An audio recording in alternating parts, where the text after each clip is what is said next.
Hello, everybody, and welcome to another edition of Wednesday Night Madness here on YouTube and StreamYard.com. It is Girl MF Michael Fletcher alongside Anthony Florio and Michael Bullock. And gentlemen, we got ourselves a big show here tonight as we will be jumping it off right about now. As we'll start, as always, with NXT, then to be followed up by AEW Dynamite, and we are just about ready to go. So let's dive right into the entire show here tonight. And we started off, as always, with NXT, and here is how it ran down last night. So with NXT, we started it off with. Hold on one second, folks. And see if it pops up. All right, here we go. So we started off NXT with a championship fight. Yeah, we started it off big. It was Von Wagner going one-on-one with Braun Breaker, and when it was all said and done, the winner of the bout in 13 minutes and 5 seconds, and still the NXT champion Braun Breaker. I mean, a bit of surprise that they gave us a championship fight as the opening match of the evening. Look, good TV fight, good championship match. Could have been a lot more better. I'm not gonna disagree with it, but I mean, NXT basically threw us the bomb right out of the gate. I mean, thank you, NXT. I mean, not every day we get an NXT championship fight, first fight of the night. I mean, right out of the gate, I'm like, whoa, what? Hello, okay, thank you. 3.5 stars. I thought it was a good championship match. Could have been a little more better. Like I said, Anthony Florio, I give it to you, man. Braun Breaker successfully defends the title. You know the routine. The champion remains the champion. Indeed, he does. Indeed, he does. I'll give it 3.5, but I'm gonna have a little more constructive criticism here. It was a serviceable title match for television, but if Wagner was hoping to prove himself here, he didn't do nearly enough. There wasn't a moment when it felt like he had a chance to win, even after hitting his inverted F5 finisher. Breaker got a statement win that builds him up to face a greater challenge at NXT Deadline on Saturday, December 10. It would have been more impressive if he could have actually lifted the big man, though. Instead, he just worked around him with a cruiserweight focus despite their smaller size. And Wagner sent Breaker onto the steel steps outside with a side slam.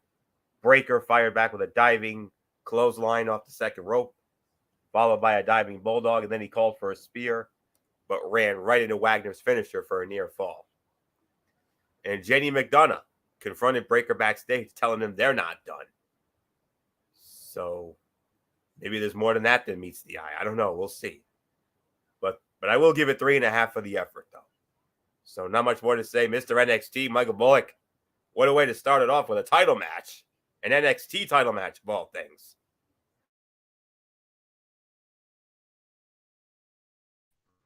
Like you said, this is definitely an interesting way to start off NXT with a championship match. Yeah, I'm definitely down for it. Yeah, 3.5 stars. I mean, this was a good way to start it off, and there was no doubt in my mind the champion was going to stay the champion. I mean, he has been one dominant champion since becoming NXT champion, and he's basically turned away so many different challengers to it, and Von Wagner was definitely no different here. So now it's going to be very interesting to see what happens with Braun Breaker and who's going to be next in line for it. So a good successful title defense here for Braun Breaker. So yeah, 3.5 stars. So let's move right along, Fletch. Then the next fight of the night we had was Veer Mahan and Sangha. They went up against two local guys. It was a squash fight. Veer Mahan and Sangha wins the match in 2 minutes and 26 seconds. I'm not going to waste any of your guys' time. It was a nice little return for them to come back together. But other than that, there's really nothing more to say on that one. We will get into this one, though. It was Apollo Crews going up against JD McDonough. And when it was all said and done, the winner of the bout in 10 minutes and 14 seconds was Apollo Crews. So Anthony Florio, monster win for Apollo Crews. Shocking victory for Apollo Crews as he takes down JD McDonough. But it looks like maybe some controversy. Did that shoulder get up before the count of three? I think it did. No doubt about it. That definitely needs to be addressed. I think a rematch is in order for the earliest possible date. I don't know when, but we need to make that right. We hate controversy here. That shoulder was up as far as I'm concerned, and I don't give a damn what anybody says. That shoulder was up. Trust me. I would have gone Jesse on both you guys if we did commentary last night. I would have. Major atrocity. However, this was a great match, continuing a string of strong performances from the Necessary Evil, though it was one of those performances that that was more Jordan Devlin than his new gimmick, especially in a loss like this. The match style could have protected McDonough. If he had shown off his technical prowess and threatened to seriously hurt Crews, it would have played off his recent string of wins. And Crews had his best match in months, with McDonough keeping the fast pace throughout. He makes the most sense as the NXT champion's next challenger. It'll be a big challenge for the former Intercontinental Champion to prove himself in the main event. Crews found Breaker in the locker room, warning that he wanted his title. Crews caught McDonough outside with a moonsault and then knocked him to the floor with a running boot and clothesline and nearly got the win off a following powerbomb. And McDonough went to the top rope only to get tossed to the mat by Crews. The Necessary Evil responded with a near win on a sunset flip powerbomb. But nonetheless, despite the controversy, I'm going to give it 3.5 stars for the effort. And there really isn't much more to say. So, Bullet, shoulder was up as far as I'm concerned. What says you?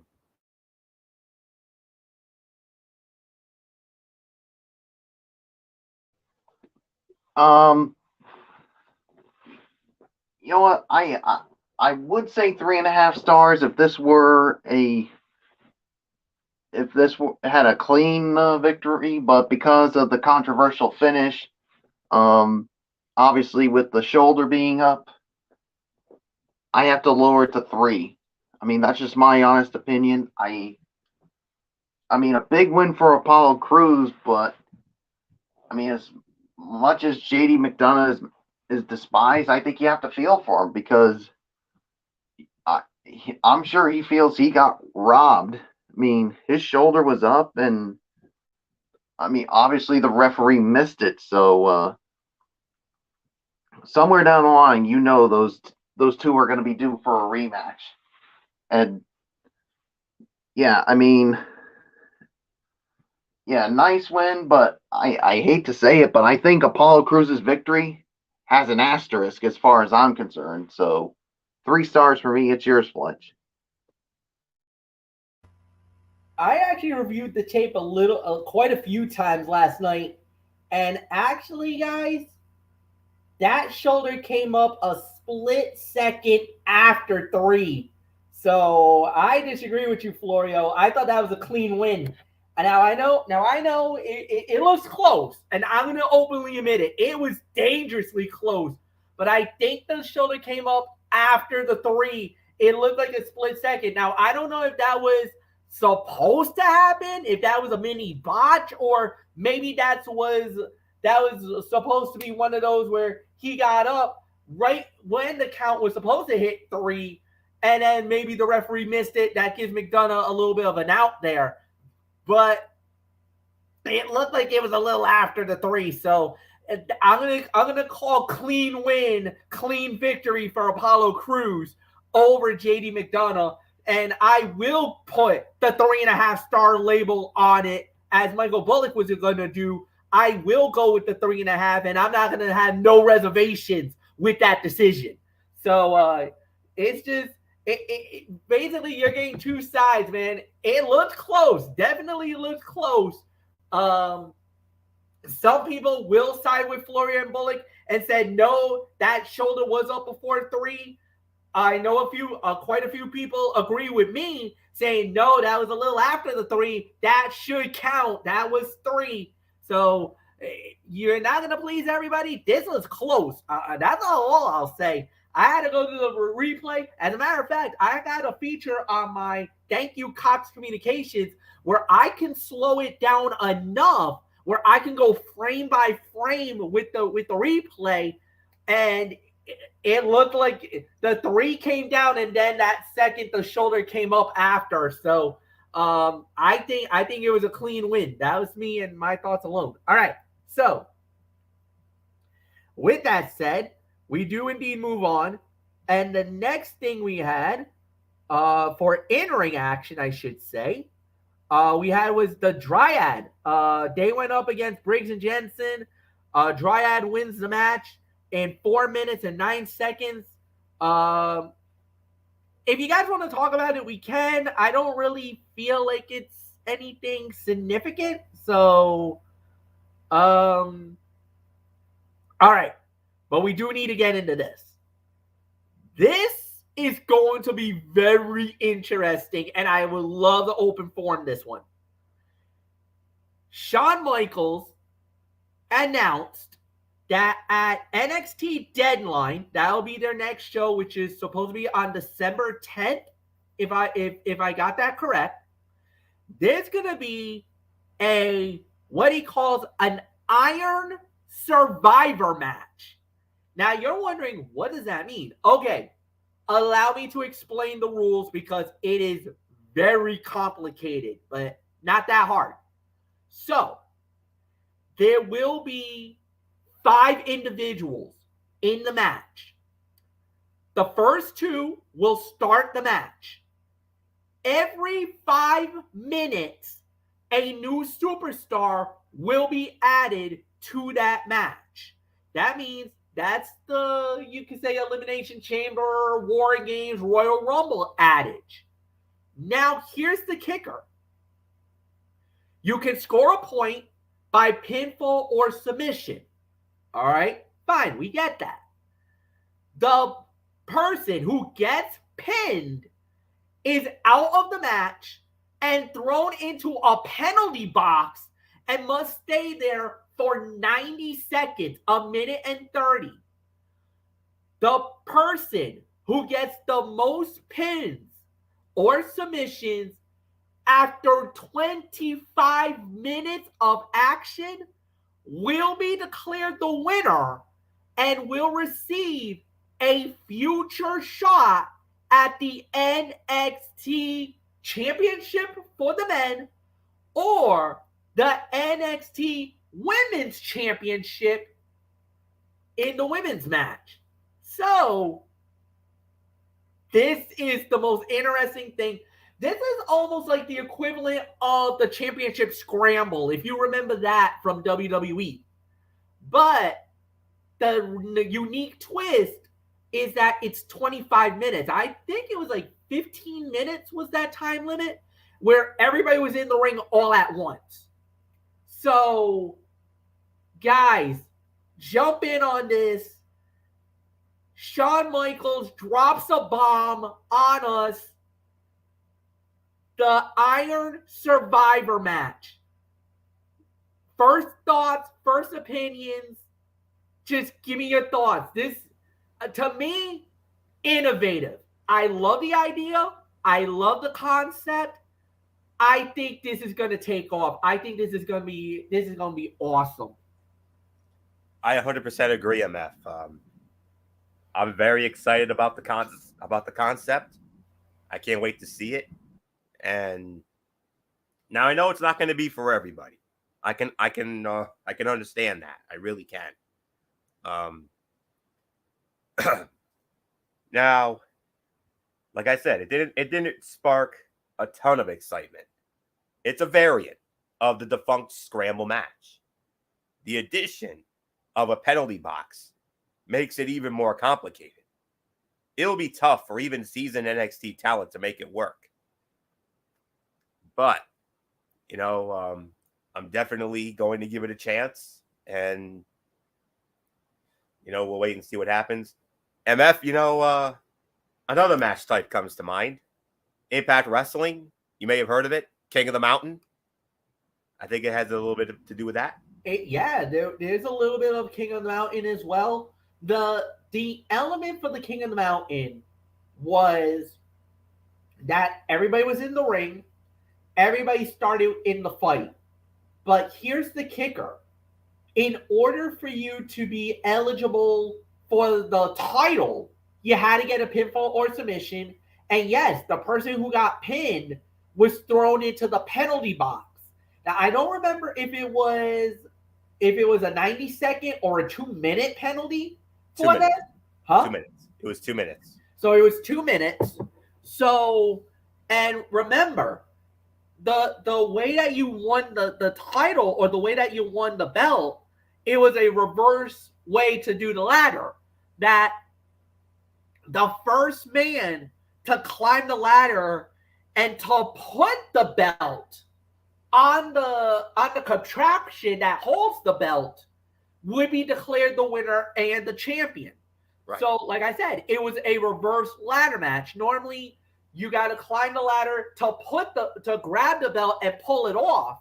This time, you would have the belt in possession if you were eligible for it. Climb the ladder and then secure the belt onto the thing that was holding it. So it's pretty unique, and it was definitely it's definitely a little bit of a departure from that. So yeah, there's some element of King of the Mountain in this as well. Yes. There you go. So, but yeah, not going to be for everybody. You can't please everybody, as we say, but I'm willing to give it a shot. So, not much more to say. Bullock or MF, whoever wants it next. It's all yours. Whoever wants it next.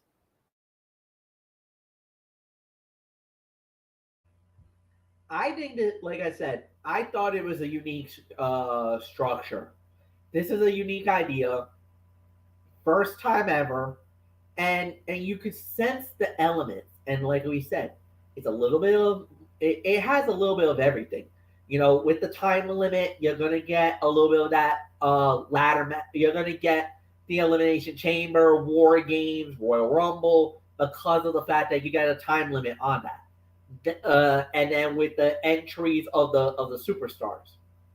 But then you get the element of the King of the Mountain, where a pin or submission would make you eligible or give you an opportunity. You get 1 point off that. That's the championship scramble rules. Then you get the penalty box. You add that off the King of the Mountain match. So there's so many different variables.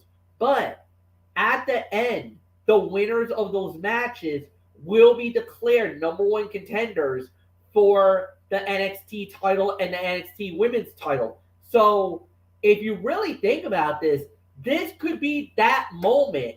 And I know there's a lot of people that would say, if there's one person that would be eligible for the title, the most likeliest is you got to say Roxanne Perez. This is probably her match to win. Now, if you're talking about the men's side, there's so many guys you can say who could get that. From JD McDonough, from Ilya Dragunov. Maybe Carmelo Hayes walks out of it with the win. You don't know.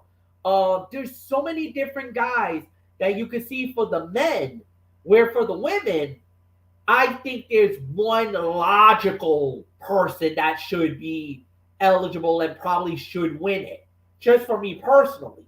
But we'll wait and see how it plays out. So, Bullock, Anthony gave his thoughts about it. I gave my thoughts about it. What says you? What do you feel about Shawn Michaels' announcement and the Iron Survivor Scramble? Like I said, this is interesting. It's pretty innovative, and you said we got the details of it. Now I'm gonna be interested just to watch just to see how it all plays out. So I don't think we'll know all the things until we actually see it in action. So I'm interested to see it. I'm gonna give it a chance. I know a lot of other people are probably already poo-pooing all over it, but like I said, let's give it a chance first. If it doesn't live up to the expectations like we think, then yeah, we'll have a right to poo-poo all over it. But if it becomes something really really good, then I'll say I definitely would like to see it again. But for right now, let's just wait and see how it all plays out with how it actually works. So it's innovative. I'm interested to see how it works. So there's really nothing more to say. It's yours, Fletch. All right. And then the next thing that we did have was Indy Hartwell going up against Tatum Paxley. Indy Hartwell wins the match in about 4 minutes. I will say this. I loved the aggressiveness from Indy Hartwell. And especially at the end where she rips off the face mask of Tatum Paxley and just waylays with that, hit her with the basement forearm, and basically that was it. So um, it was an aggressive move, and Roxanne Perez called Indy out on it, saying, that was not really a cool thing to do. But then Indy, said it that Paxley wouldn't care if she broke her nose on, her nose, and that she'll do anything to get into the Iron Survivor match. Hey, I'm not gonna disagree with what Indy did. I'm not gonna say that that was a bad move. No, I thought what she did was more than fine. I think it was, she's right. Tatum probably would have used that mask as a weapon. She probably would have laid out Indy with it. You never know. So I'd say no harm, no foul in my mind. I think what Paxley, what Indy did was, I thought, within the rules. I'm not gonna say it. You want to use that mask as a weapon? All right, it'll be used on you then. So I got nothing more to say. It was an okay match, maybe about 1.5 to 2. Floyd, it's yours. Yeah, 2 stars for the effort. I 100% agree with it. Match was nothing to write home about. Indy Hartwell still not completely comfortable as a dominant heel. She and Paxley struggled to stay on track with one another. It's a Tony and Mikey special here. MF, I know you love Indy Hartwell. I love Tatum Paxley. So I know you were very pleased with Indy picking up the win here. And yeah, what Indy did, well within the rules. I 100% agree with it. I don't have a problem with it either. So, it is what it is, So 2 stars for the effort. Michael Bullock, your thoughts?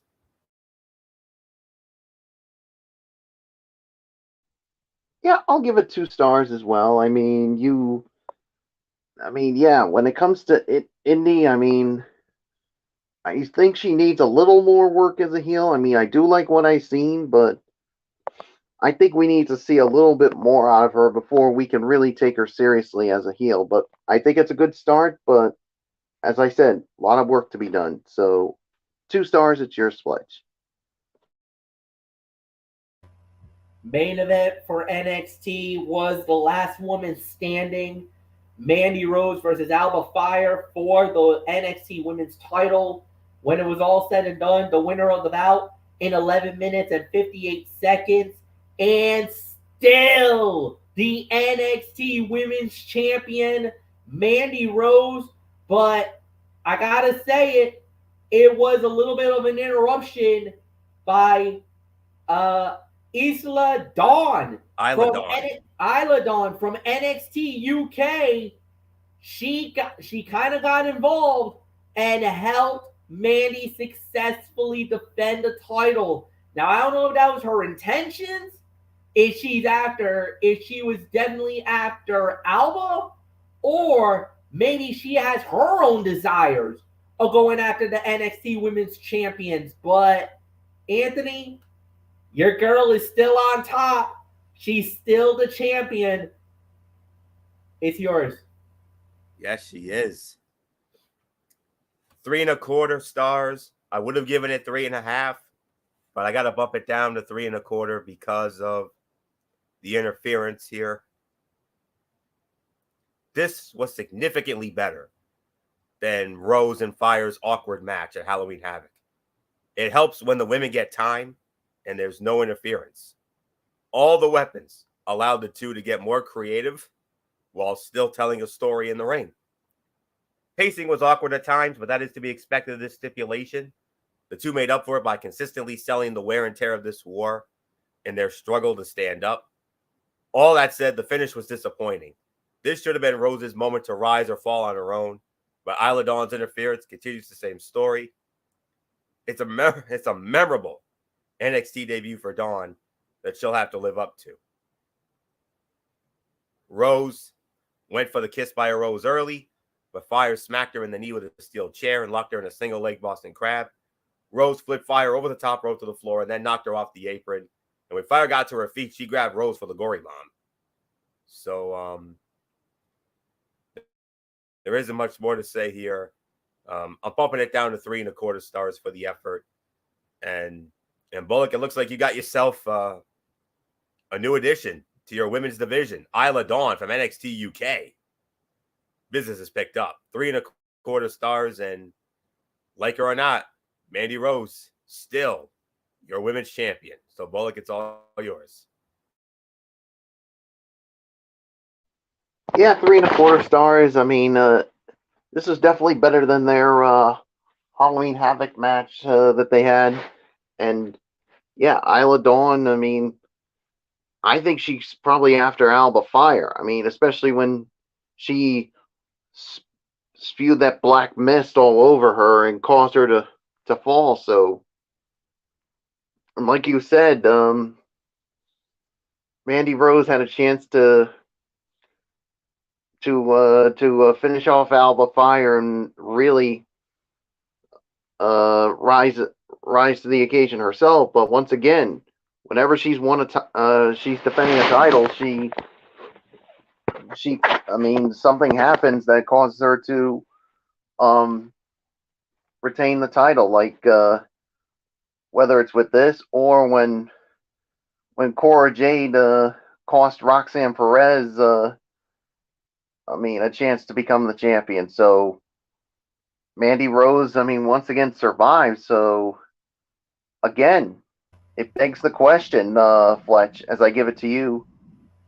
If Alba Fire couldn't take the title from her, who can? Because we've had numerous challengers, and I really can't think of anyone else that can challenge her.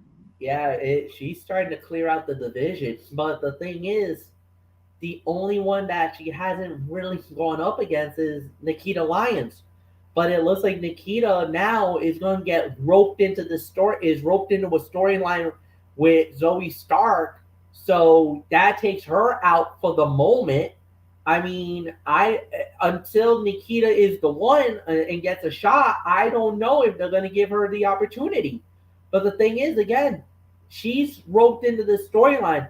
If Nikita's thrown into that Iron Survivor match, maybe that's the moment she gets it. But I don't think it's going to be her, though. I think they're going to push Roxanne to get the shot. So I don't know. We'll wait and see how it plays out. But yeah, the door has opened, and now we're going to have to wait and see, because I think that's the only one left that has yet to challenge for the title that I think of. So I don't know. We'll wait and see how it plays out. Now it's time for overall review. Michael Bullock, you lead off. Give me your thoughts on NXT as I set up for AEW Dynamite.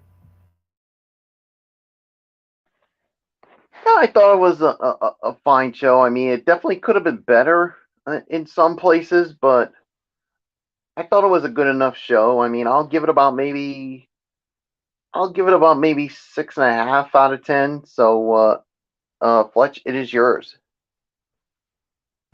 Yeah, 6.5. I'm gonna give it that.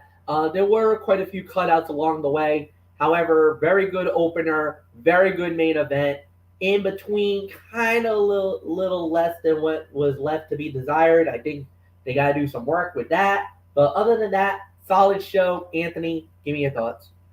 6.5 for me as well. 3 quality matches, couple of good angle advancement here and there, some good storyline progression, and yeah, we had the usual cutouts. But what else is new? So 6.5, and now let's get to AEW Dynamite as we kick into high gear, full gear week from the arena at Harbor Yard in Bridgeport, Connecticut. And one of our old favorites. Yeah, one of our old favorites. And we started it off with a tag team match. You're gonna get to see this on Saturday when the Ring of Honor World Title is on the line, and the four men that are going to be in that match was in tag team action, as it was Bryan Danielson and Claudio Castagnoli representing the Blackpool Combat Club. They went up against members of the Jericho Appreciation Society, Sammy Guevara, the Spanish God, and Chris Jericho. And it was Blackpool Combat Club winning the match in 18 minutes even. Great opener, solid opener, great matchup. Really good in the wrestling way. It was solid. It was good. It was great. There was really not much else that needed to be added here. So I thought this was about, I'm gonna go with maybe 3.5 to 4 is my rating. So Anthony Florio, I give it to you. Excellent opener. I'll go as far as to call this the fight of the night, to be honest with you. Very good, hard fought opening tag bout that continued to establish the injured eye of Bryan Danielson, highlighted Castagnoli, and told the story via commentary that Jericho is slowly becoming what he despises most, one of the greatest Ring of Honor champs of all time. Surely the last few weeks of build have been aimed at creating the impression that Castagnoli is a real threat to Jericho, who has lost to him on at least 2 different occasions. With that said, it feels too early on in the story that the Ocho and Tony Khan are attempting to tell, for better or worse, to take the title off of him at this point. Danielson continued to come out of the heel tunnel, which is a nice touch to the fact that he never really turned babyface, despite forming Blackpool Combat Club with Jon Moxley and William Regal. Castagnoli with the most awkward double splash of all time to Jericho and Guevara early on. Ian Riccaboni did what all of us have wanted to once or twice since his debut and nearly referred to Castagnoli as Cesaro in recognition of his more recognizable moniker. I'm going to go a little higher here. I'm going to give this 4 to 4.25 stars. This was the fight of the night for me. And Michael Bullock, if this tag team match tonight is any indication of what we're going to see, if we get anything like this in the 4-way on Saturday night at Full Gear, we're going to be in for something just as special as tonight. Yeah, you could just basically say that this was like the appetizer. I mean, and the main course is coming on Saturday night when you got that fatal 4-way for the ROH world title. So 4 stars is my rating. Fight of the night. I mean, a great matchup, great battle between these these combatants. I mean, nice momentum for Claudio Castagnoli and Bryan Danielson. But somehow, guys, I got this funny feeling that Chris Jericho is somehow going to find a way to retain the title. I mean, not just with, of course, with Sammy Guevara, but of course, the rest of his Jericho Appreciation Society dingbats, as I like to call them. Especially the 2 guys that I can't stand, and I know Anthony Florio can't stand, and that is 2.0, Matt Menard and Angelo Parker. So we'll see what happens Saturday. So there's really nothing more to say. It is yours, Fletch. All right, we move on to the next fight of the night, as it was.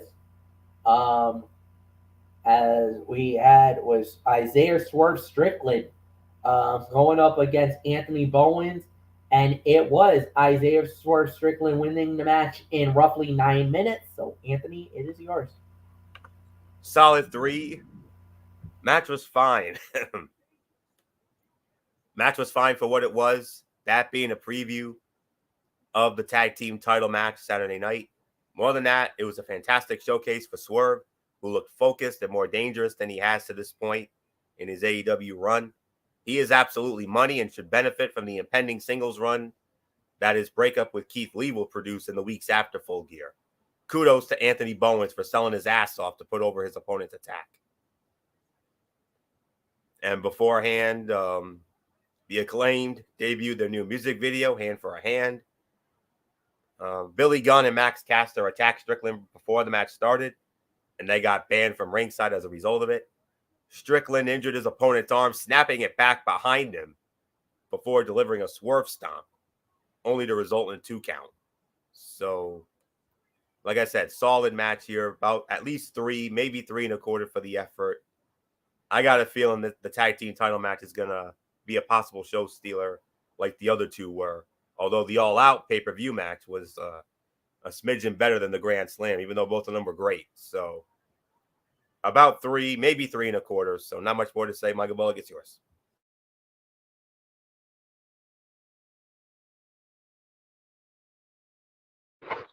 Yeah, I mean, I'll give this a solid 3. I mean, it definitely gives some momentum here for Swerve Strickland going into that AEW World Tag Team title match at Full Gear.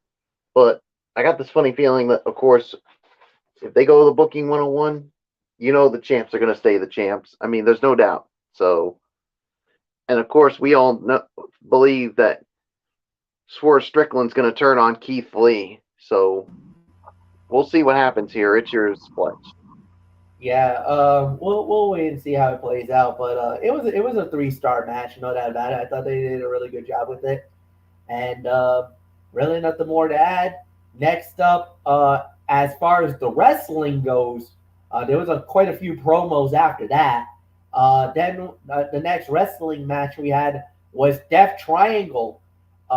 It was Pac, Penta El Zero Miedo, and Rey Fenix going up against AR Fox and Top Flight, Dante and Demarius Martin. It was Death Triangle winning the match in 11 minutes and 35 seconds. But after that, they cut it a promo. And boys, we have ourselves an AEW Trios title fight at Full Gear. It will be the Death Triangle versus the Elite. That's right. You heard me right. Kenny Omega and the Young Bucks, they're back. They have come off suspension, and they will fight on Saturday night to try to get back the Trios Championship. Michael Bullock, give me your thoughts on the match, and then and then I guess we'll preview that the Trios title fight on Friday. 3.25 stars. I mean, it was a good Trios title match. I mean, with Top Flight and AR Fox, I mean, obviously the champs stay the champs, but the Death Triangle, they're gonna have to defend it again. But oh boy, they got themselves a real challenge with the returning Elite. Kenny Omega and the Young Bucks are back from their suspension, and all I can say is, Florio, you said the AEW World Tag Team title match was going to be a show stealer. I fully disagree with you. This right here, to me, I think is going to be the show stealer. When you got the likes of Death Triangle and the Elite in there, I think this is going to be the one that steals the damn show on Saturday night. So 3.25 stars. It's yours, Fletch. I think it will be the one of the show stealers of the night. There's no doubt about it. This is going to be an incredible matchup, and I gotta say that I thought they did a really good job. Body of work was great. Death Triangle looked very good. And for all you fans who don't know AR Fox, just to let you know, yeah, AR Fox is well known. Wrestling Gorilla. He's been in a lot of independent promotions, but I know AR Fox and Anthony knows AR Fox from Lucha Underground. He was a Lucha Underground, and as a matter of fact, he was a trios champion with Willie Mack, with Killshot, and AR Fox were together. So yeah, he was a former champion. He was a human highlight reel when he was in the ring. I'm so glad he debuted in AEW. He's going to be a great addition for that roster. Really nothing more to say. Anthony Florio, it's yours, man.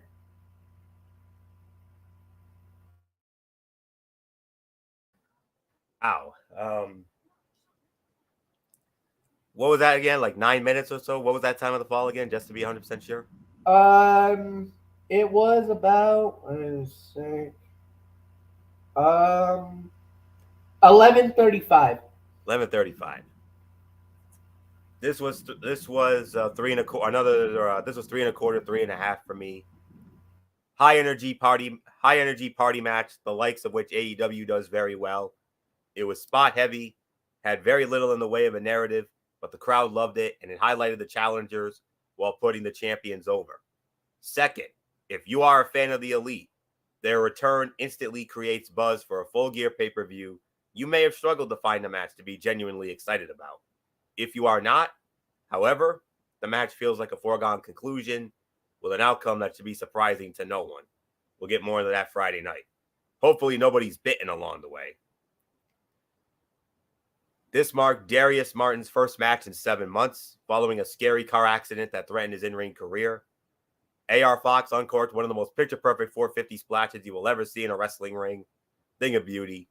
And the reveal of the Elite graphic was certainly a thing that happened if you are into that particular trio. So, yeah. 3 1/4, 3.5. And yes, Bullock, I'm with you. What I meant to say was that tag team title match is going to be one of. Now, I know there's a lot of folks out there who, like I said, have struggled to find a genuine excitement about a particular match. A lot of these matches we're particularly excited about. That tag team title match is one of them.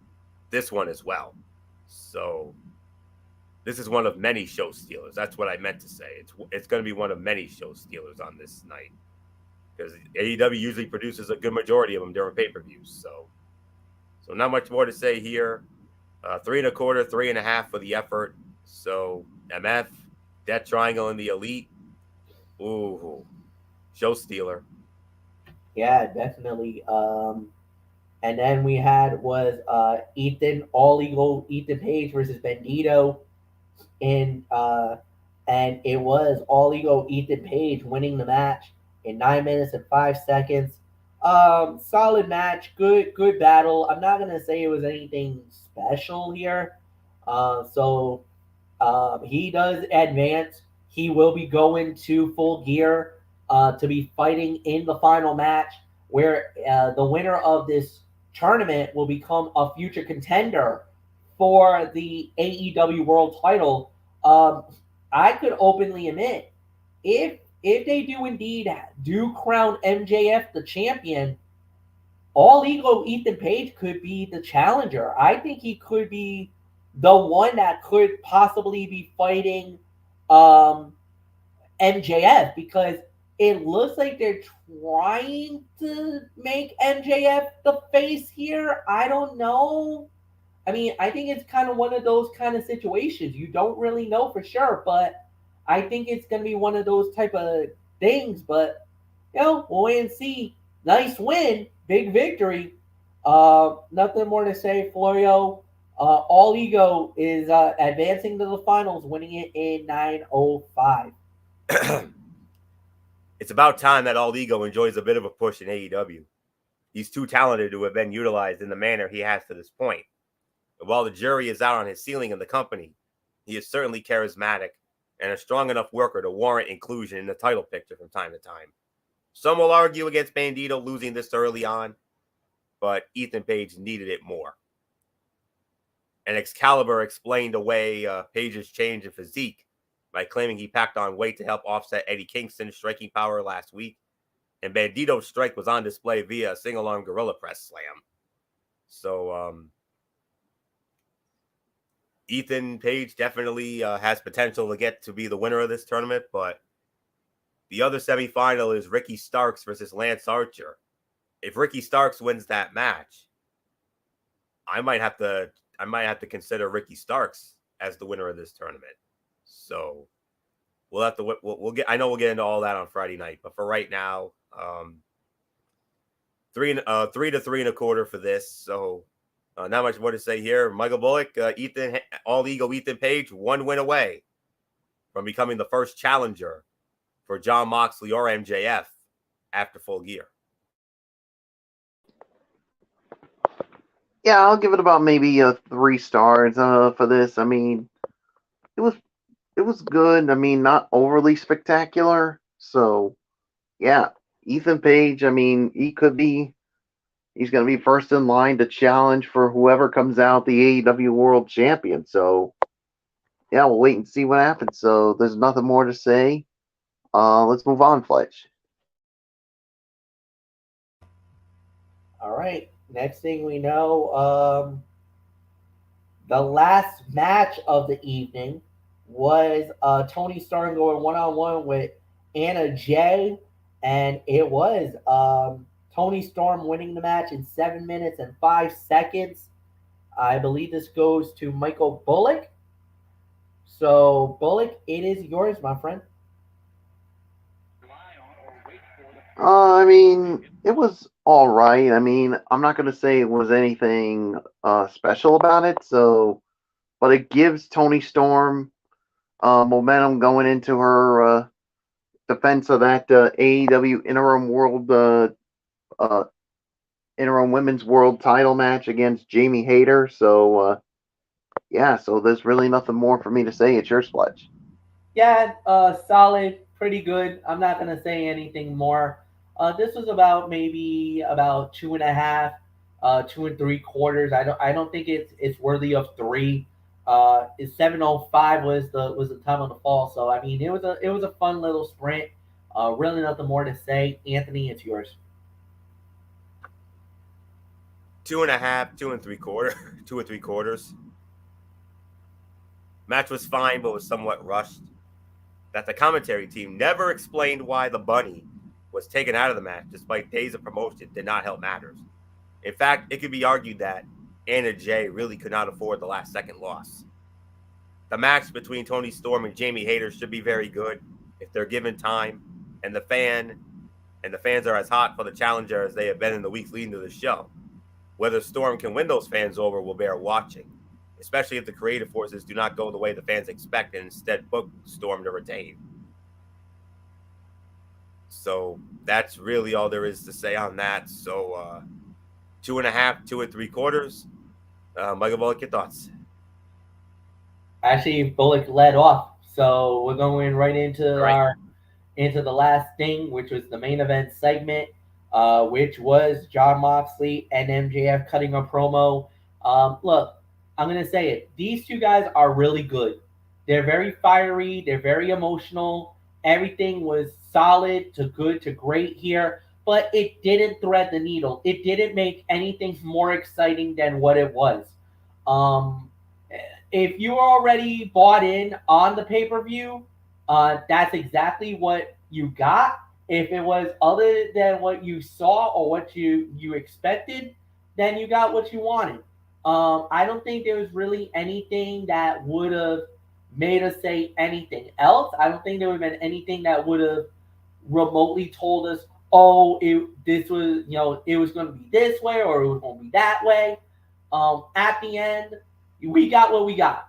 And it was a very good story. It was a very good thing to do. And for me,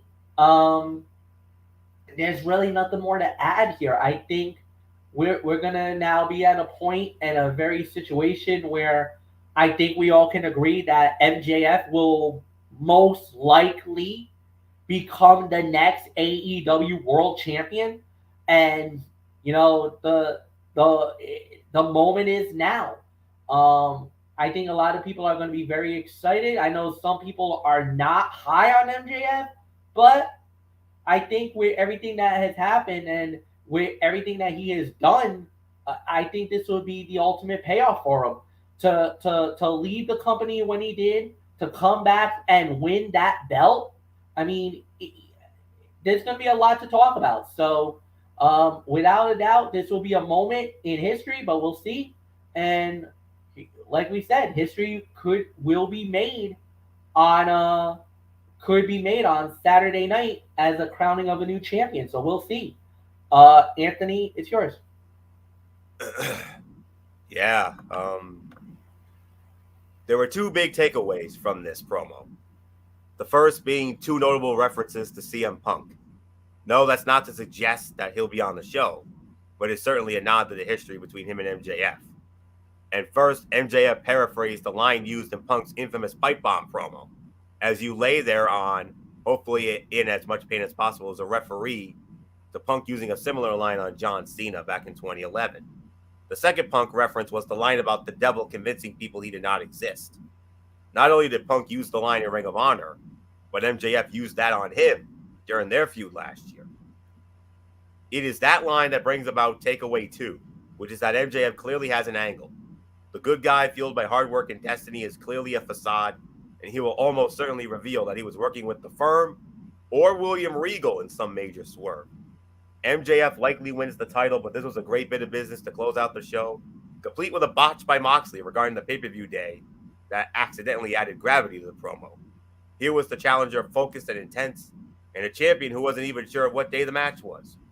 It worked and enhances the narrative for Full Gear. Moxley said while defining himself, "I am the best professional wrestler on planet Earth." Who exactly is MJF? He was handed a poker chip and the worst finish to a ladder match of all time, Moxley said of MJF's lackluster last 6 months in the squared circle. MJF isn't challenging me, I'm challenging MJF. MJF also said, "I need that belt more than I need water, more than I need food, and more than I need oxygen." He also exclaimed, "It's my time." And then the greatest trick the devil ever played was convincing the world he didn't exist. A not so subtle hint that the man we have seen in recent weeks may not be who he claims to be. So, segment of the night, fantastic way to close out this Go Home to Full Gear edition of Dynamite. Not much more to say. Michael Bullock, wow, what a closeout. Yeah, this was definitely a really good promo here to close out the show. I mean, the final build towards this all important AEW World Title match, where we all think that it's going to end up being what we think it's going to be, where MJF is finally going to realize his dream and finally become the AEW World Champion. So there's really nothing more to say. So it's yours, Fletch. Yeah, solid promo. Like I said, it was really good, well done.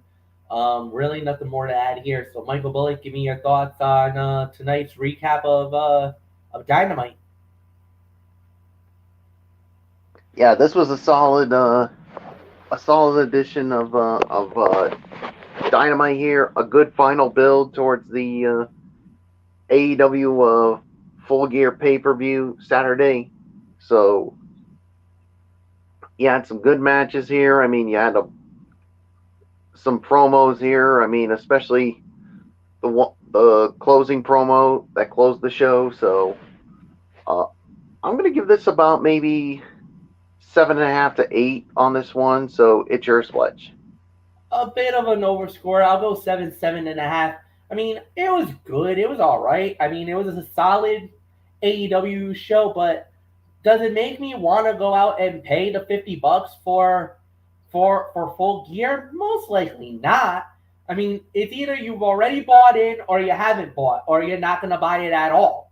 I'm in the situation where, you know, the matches are not the best looking matches. Body of work looks fine, Body of work looks solid. I think it'll be okay. I think it'll be a good show. But there's nothing there that really would say, oh my God, this is going to be the event of the year. I don't think it is. Fight card wise, looks a little, is solid. It's not like it's weak or anything like that. But the addition of the Elite being there is a major step up. That is definitely going to majorly help this show.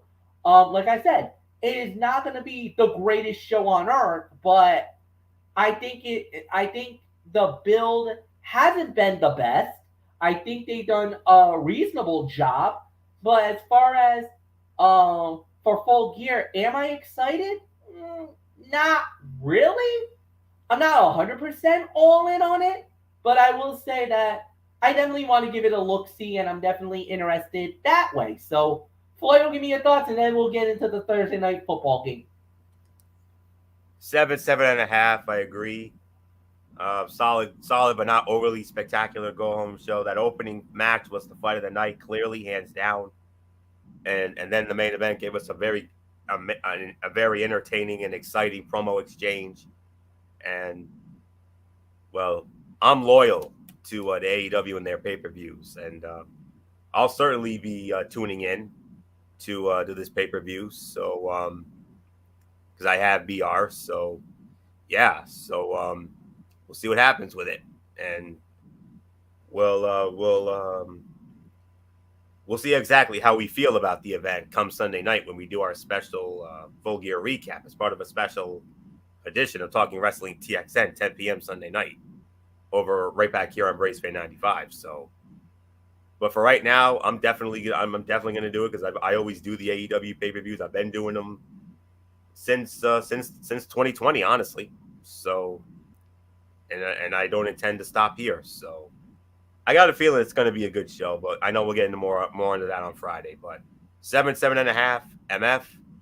After a couple of less than exciting matchups on Thursday Night Football over the last couple of weeks. Oh, we got a good one here. So good, it's our number 5 game of the week on our side of the ledger. Yeah, it is indeed. It's going to be the Tennessee Titans going to the frozen tundra of Lambeau Field to go up against the Green Bay Packers. Tennessee coming off a big win last week, 17-10 over the Denver Broncos. And if you're Green Bay, a must-win game, a must-get game, they got it. 31-28 in overtime over the Dallas Cowboys at Lambeau Field. That brings their record to 4-6. And now these two teams, yes, it's on a short week, but they face off in Green Bay. And right now, let me see. Hold on. And the Green Bay Packers are a 3-point favorite going into this game. With the over-under at 41. Obviously, it's on Amazon Prime Video. You already know who's going to be doing the game. Al Michaels, Herbie, Kirk Herbstreit, they are going to be the lead commentators for that game. And for all you fans, Anthony, we'll give you the TV. However, what I've been doing lately is I've been doing the broadcast, the radio broadcasters. So for you Green Bay Packer fans, and this is for Packer fans on Green Bay, so if you want it, this is what you're going to get. And it's going to be for the Green Bay Packer Network, for you wonderful people out there that's going to watch this game. So what we're going to have is, hold on. All right. So for Green Bay Packers, it's going to be Wayne Lavari and Larry McCarran. Those are going to be your announcers, and John Kuhn will be the sideline reporter. And for all the Green Bay fans, the flagship station is iHeartMedia, WRNW. That's in Milwaukee, Wisconsin. And for all you Tennessee Titans fans, and I know there's a lot of Titan fans that wants to get. You're like, hey, you got to give us the same the same treatment. All right, here you go, Tennessee. You guys want it, you guys get it. The Tennessee Titans, you guys can watch, you can listen to the game on 104.5 The Zone. That's in Nashville, Tennessee. And of course, for all your Titan fans out there, that is the call and the announcers for the Tennessee Titans. Let me get that for you in one moment. It is on 104.5. And the commentators for that game is, let me see if I can find it. All right. It's going to be Mike Keith and, yeah. So it's Mike Keith and Dave McGinnis. Mike Keith and Dave McGinnis, that is your broadcasting crew. Yes, Mike Keith is the one who actually did the infamous about the Tennessee Titans and the miracle, that it was a miracle and everything else. Anthony still refers to it as the screw job, but he has been the voice of the Tennessee Titans practically since the very beginning when they started all those years ago. So, with that said, as far as the game goes, I think Green Bay finally figured it out. I think they finally got the thing. They were running the ball a lot more. I think that's a good situation to have more than anything else. I like their strategy. I like their body of work. And going on a short week against the Titans, and even though Tennessee did get a good win, and it was a short win, it was over, Denver, and we all know Denver hasn't really been the best team out there lately.